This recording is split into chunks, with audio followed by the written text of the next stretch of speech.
Dan bagaimana sebenarnya kasus misteri tewasnya polisi dengan senjata api? Pagi ini kita akan bahas dengan psikolog forensik Reza Indragiri Amril yang sudah ada di studio. Selamat pagi Pak Reza. Selamat pagi, Assalamualaikum. Waalaikumsalam warahmatullahi wabarakatuh. Pak, ini kan dugaannya bunuh diri ya, dikatakan begitu. Nah, sebenarnya apa yang bisa Bapak lihat? Kenapa seorang anggota kepolisian begitu nekat mengakhiri nyawanya dengan cara seperti ini? Sebetulnya saya meragukan bahwa almarhum ini meninggal akibat bunuh diri. Oh, gitu. Tapi oke lah. Oke. Balik ke pokok pertanyaan, apa yang bisa kita pahami terkait dengan personil polisi yang meninggal dunia? Oke. Ada sekian banyak riset yang menunjukkan 4 faktor risiko utama di balik personil polisi yang pada akhirnya memutuskan untuk mengakhiri hidup mereka sendiri. Oke. Yaitu kecemasan. Tentu saja kita tidak bicara kecemasan biasa, tapi kecemasan yang hebat. Betul. Yang kedua, depresi. Yang ketiga adalah penyalahgunaan narkoba. Dan yang keempat, konsumsi miras. Apapun itu, 4 faktor risiko ini menunjukkan kepada kita bahwa ketika seorang personil polisi pada akhirnya memutuskan untuk melakukan tindakan yang sedemikian fatal, sampai kemudian menghabisi dirinya sendiri, ini bukan merupakan sebuah akibat dari situasi yang berlangsung dalam tempo singkat, tidak. Tapi ada sebuah masalah, ada sebuah kesulitan hidup, ada sekian banyak beban yang dialami sekian lama, sampai kemudian titik akhirnya personil polisi mengambil keputusan yang salah untuk mengakhiri hidupnya. Atas dasar itu, memang penting bagi kita untuk menelusuri ke belakang untuk memastikan sekali lagi apakah dalam kasus ini personil polisi yang kita perbincangkan ini memang meninggal akibat menghabisi dirinya sendiri, menembak dirinya sendiri, ataukah disebabkan oleh faktor-faktor yang lain. Baik, Pak Reza, keraguan Anda bahwa personel polisi ini melakukan aksi bunuh diri begitu, apakah dengan melihat personel ataupun anggota kepolisian ataupun polisi saat ini juga masih menelusuri atau menyelidiki penyebab-penyebab pasti kematian itu? Ada 2 persoalan pada kasus ini yang menjadi catatan saya. Pertama terkait dengan penyelidikannya dan yang kedua terkait dengan komunikasi ke masyarakatnya. Menurut saya, agar kita bisa memastikan penyebab kematian, ada 4 jenis kematian, Mas. Yaitu saya membuat singkatan NASH. Natural berarti seorang personil polisi meninggal akibat faktor alami. Entah itu karena sakit, entah itu karena usia lanjut, faktor alami. Tidak ada niatan sama sekali untuk mengakhiri hidupnya. Yang kedua adalah akibat kecelakaan. Tersengat listrik, tersapu banjir, terbentur kepala, dan seterusnya. Itu akibat faktor kecelakaan atau accident. Juga tidak ada niatan untuk itu. Yang ketiga dan yang keempat, ada unsur niat di situ. Yang ketiga adalah suicide. Bagaimana seorang personil, lagi-lagi kita perbincangkan, sangat menyedihkan, sampai sanggup membuat keputusan yang salah untuk mengakhiri hidupnya. Itu S, suicide. Dan yang keempat adalah homicide. Bahwa personil meninggal akibat perbuatan orang lain. Nah, kalau hitung-hitungan di atas kertas, menurut saya, apakah personil yang satu ini meninggal akibat faktor alami? Menurut saya tidak. Karena narasi yang terbangun di media sebagaimana disampaikan oleh pihak kepolisian adalah bagaimana yang bersangkutan meletuskan senjata dari tangannya sendiri, mengenai kepalanya sendiri, sampai kemudian berujung fatal, sedemikian rupa. Nah, jadi faktor alami bisa kita kesampingkan. Faktor kecelakaan boleh jadi. Suicide itu yang dinarasikan. Homicide juga penting diinvestigasi. Jadi dengan kata lain, masih ada 3 kemungkinan yang hanya bisa terjawab secara definitif, bukan simpulan sementara, tapi sekali lagi hanya bisa terjawab secara definitif kalau betul-betul pihak kepolisian sudah melakukan proses penyelidikan yang disebut sebagai otopsi psikologi forensik. Otopsi psikologi forensik. Terlebih juga bahwa faktanya ada luka di pelipis. Ini yang jadi perhatian juga dan saat ini masih menjadi tanda tanya. Sebelum mengakhiri hidupnya ataupun ya dinarasikan seperti itu, diduga mengakhiri hidup, ada luka di pelipis. Bagaimana Anda melihat seorang polisi yang saat ini dinarasikan diduga bunuh diri menggunakan senjata api, tapi sebelumnya juga sudah punya luka begitu di tubuhnya, di pelipis? Mas Radi, saya ingin berikan 2 ilustrasi sebagai perbandingan. Ilustrasi ini ekstrim, yang mudah-mudahan tidak ditangkap secara keliru oleh pemirsa Kompas TV ya. Ilustrasi pertama adalah bayangkan seorang personil dengan senjata di tangannya. Betul-betul dengan niatan dia sendiri dan tidak dipengaruhi oleh siapapun, akhirnya meletuskan senjata itu mengenai bagian tubuh yang vital memang karena dia berniat untuk menghabisi hidupnya. Itu situasi pertama. Situasi kedua, mirip, ada senjata di tangannya, dia letuskan dengan jarinya, mengenai bagian yang vital, sampai kemudian berakibat fatal, namun jari yang menarik pelatuk itu terpicu oleh faktor yang lain. Misalnya benturan, atau tersengat listrik, atau apapun. Dengan kata lain, sesungguhnya seandainya tidak ada faktor eksternal, maka tidak akan terjadi momen ketika personil menarik pelatuk senjata apinya. Situasi 1 dan situasi 2 kemiripannya apa? Sama-sama ada senjata di tangan mengenai bagian vital. Tapi perbedaannya adalah ternyata pada situasi pertama ada unsur niat dari personil tersebut untuk menarik pelatuknya. Kita bisa kesampingkan faktor eksternal. Sementara situasi kedua justru penyebab terjadinya peristiwa naas tersebut adalah karena faktor eksternal. Betapapun sekali lagi jari yang menarik pelatuk adalah jari si personil sendiri. Nah, situasi pertama yang tadi saya ilustrasikan memang bisa disebut sebagai peristiwa suicide. Tapi untuk situasi yang kedua, menurut saya bukan suicide, tetapi merupakan accident atau kecelakaan. Nah, kalau di media, pihak Polres Jakarta Selatan, kalau saya tidak salah, mengatakan bahwa dia personil ini meletuskan senjatanya sendiri, maka perlu dicek. Apakah meletuskan senjata itu murni karena niatan yang bersangkutan, tidak ada faktor eksternal, atau justru karena terpantik oleh faktor eksternal? Ini akan membedakan. Anda ingin mengatakan bahwa nekatnya Brigadir RAT ini atau memantikkan senjata apinya ini ada pihak lain yang mencoba memaksa itu, begitu? Bagi misal begini ya. Kalau kita lihat tayangan singkat yang sekarang sudah tersebar di media elektronik, bahwa brigadir tersebut dikabarkan akan memarkirkan mobilnya. Betul. Berarti saat itu dia sedang melakukan sebuah aktivitas tertentu. Kemudian kita saksikan ada benturan antara mobil yang dia kemudikan dengan mobil yang sudah terparkir di situ. Ketika terjadi benturan, adakah kemungkinan bahwa benturan itulah yang tanpa disadari oleh brigadir tersebut membuat jarinya menarik pelatuk senjata api sedemikian rupa? Kalau iya, maka sekali lagi saya katakan ini merupakan accident alias kecelakaan, bukan suicide. Situasi yang lain. Anggaplah brigadir tersebut memang menarik pelatuk senjata api dengan jarinya sendiri dan dia punya kesadaran untuk melakukan itu. Tetapi kalau dia berada di bawah pengaruh intimidasi pihak lain misalnya untuk melakukan tindakan tersebut, kalau tidak kemudian akan beresiko yang juga sangat buruk, maka kita perlu bertanya ulang. Apakah tepat ini situasi yang disebut sebagai suicide atau selain itu? Tapi bagaimana dengan kesaksian orang begitu ya yang berada di sekitar lokasi bahwa pada saat itu sepertinya tidak ada orang lain selain Brigadir RAT di dalam mobil. Kondisi seperti itu yang kemudian mungkin polisi juga menyimpulkan ini merupakan aksi bunuh diri begitu. Paling tidak sejauh ini saya menangkap ada dua penilaian yang berbeda, bahkan bertentangan satu sama lain. Dari pihak kepolisian menyebut ini sebagai simpulan sementara. Ini adalah suicide. Sementara dari pihak keluarga mengesampingkan atau menyangkal kemungkinan itu. Hitung-hitungan di atas kertas.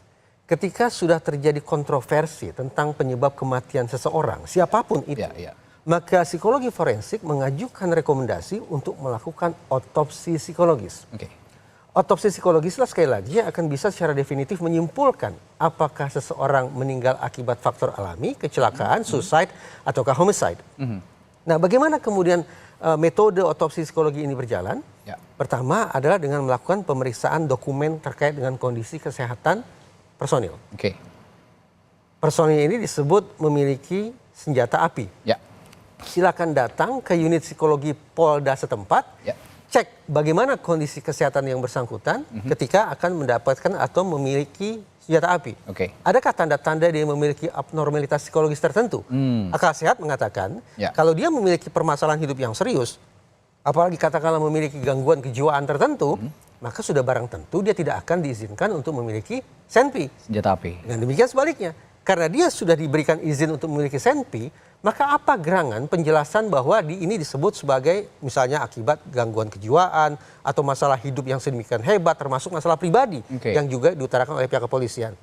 Yang kedua adalah dengan melakukan pemeriksaan terhadap orang-orang yang ada di sekitar kehidupan brigadir itu juga. Teman baiknya, teman-teman kantornya, keluarganya, atau tetangga kiri kanannya. Sekali lagi untuk mendeteksi adakah kondisi-kondisi tertentu yang tanda petik menciptakan jalan bagi yang bersangkutan untuk mengambil sebuah keputusan yang keliru berupa suicide. Kalau memang itu penjelasannya. Oke, kita kesampingkan dulu simpulan dari kejadian ini, dari kepolisian ini. Tapi saya ingin meng-highlight sedikit ke belakang. Kematian seorang polisi yang melibatkan senjata api. Masih belum pudar rasanya ingatan kita pada peristiwa Sambo terutama ya. Ini kan ada peristiwa yang saat itu juga dinarasikan sebagai aksi tembak menembak lah, katakannya begitu. Sekarang terjadi lagi melibatkan senjata api. Apa yang Anda lihat dari personel seorang polisi yang punya akses terhadap senjata api dan punya kejadian-kejadian mengenaskan akhir-akhir ini? Masalah yang tadi saya sebut bahwa pihak kepolisian tampaknya harus lebih serius melakukan penyelidikan dan membangun komunikasi ke publik secara lebih proper, secara lebih tepat. Sesungguhnya berlangsung berulang kali menurut saya.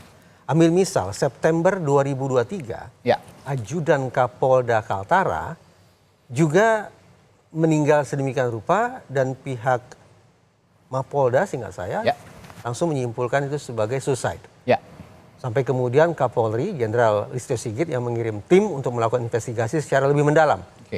Bagaimana hasil kerja tim tersebut terus terang saya tidak tahu karena tidak terekspos ke media massa. Itu satu. Kemudian kita mundur ke Maret 2023. Lagi-lagi seorang ajudan yang juga meninggal akibat peluru, akibat senjata api. Ajudan Kapolda Gorontalo yang juga disebut sebagai suicide. Bagaimana kemudian pendalaman sampai pada simpulan yang definitif juga tidak terbuka secara publik.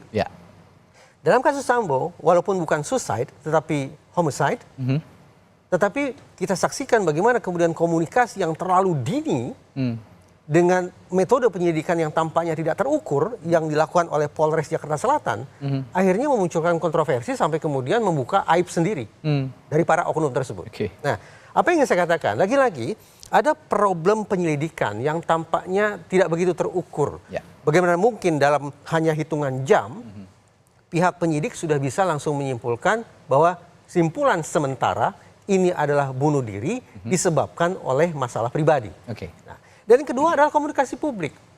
Ketika kemudian terjadi kontroversi sedemikian rupa, harus saya katakan masyarakat akan lebih memilih mendengar siapa?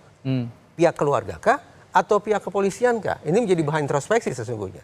Ketika kemudian kita memandang bahwa ada agenda penguatan kepercayaan publik terhadap institusi kepolisian yang harus disegerakan terrealisasi, maka dalam momen yang sebutlah kritis semacam itu, memang komunikasi ke masyarakat, komunikasi ke media oleh pihak kepolisian harus dilakukan secara ekstra hati-hati. Dengan arti lain bahwa Anda punya harapan lain terhadap penyelidikan kasus ini sekarang ya? Saya pikir sampai terulang melakukan penyelidikan secara lebih seksama, bahkan untuk mengesampingkan atau untuk mengatasi skeptisisme publik dengan melibatkan pihak yang independen dari kalangan ilmuwan, dari kalangan praktisi, bisa dilakukan untuk memastikan bahwa penyebab kematian almarhum bisa disimpulkan secara definitif, sekaligus meyakinkan masyarakat bahwa polisi bekerja secara terukur dan tuntas pada kasus yang satu ini. Kompolnas Pak Reza meminta bahwa harus ada asesmen lanjutan atau asesmen lebih dini juga terkait mental para personel polisi. Apakah ini relevan dengan kasus yang akhir-akhir terjadi? Terutama upaya suicide terhadap seorang anggota polisi. Saya teringat beberapa tahun silam saya diundang dalam Rapimnas salah satu satuan kerja Polri untuk berbicara tentang masalah gangguan kejiwaan di kalangan personil Polri. Saya katakan sebagai salah satu ilustrasi adalah ketika kita bicara suicide, memang menyedihkan bahwa tingkat suicide di kalangan personil polisi secara umum memang lebih tinggi daripada masyarakat sipil. Ada angka yang menunjukkan per 100.000 orang sipil seperti kita yang memutuskan melakukan tindakan salah mengakhiri hidup, jumlahnya ada 11. 100.000 banding 11. Tapi ketika kemudian penelitian yang sama dilakukan di lingkungan kepolisian, ternyata angkanya naik. Yaitu ada 18 orang personil polisi yang mengakhiri hidupnya di antara 100.000. Nah, ini saja sudah menunjukkan kepada kita bahwa memang perlu perhatian ekstra terhadap kesehatan mental dan juga fisik tentu saja para personil kepolisian. Kita bisa bayangkan beban berat yang harus mereka lakukan, melayani masyarakat, menjadi tulang punggung keluarga, kemudian melayani di pimpinan, melaksanakan tugas-tugas organisasi, tugas-tugas ekstra non-organisasi, itu juga akan bisa mendatangkan tekanan batin yang luar biasa bagi personil polisi. Terlebih lagi ketika kemudian ada isu-isu yang tipikal negara kita ini. Penugasan di sana, di sini, persaingan dengan korps yang lain, dan seterusnya, dan seterusnya. Nah, itu akan melipat gandakan, hitung-hitungan di atas kertas akan melipat gandakan beban batin personil polisi. Karena itu talenta bukan. Ketika terjadi peristiwa yang menyedihkan semacam ini, kita rasa tidak proporsional lagi langsung menyebutnya sebagai oknum atau dibendung dengan sebutan ini akibat masalah pribadi yang seolah-olah terkesan sebagai mental shortcut dari lembaga untuk berlepas tangan.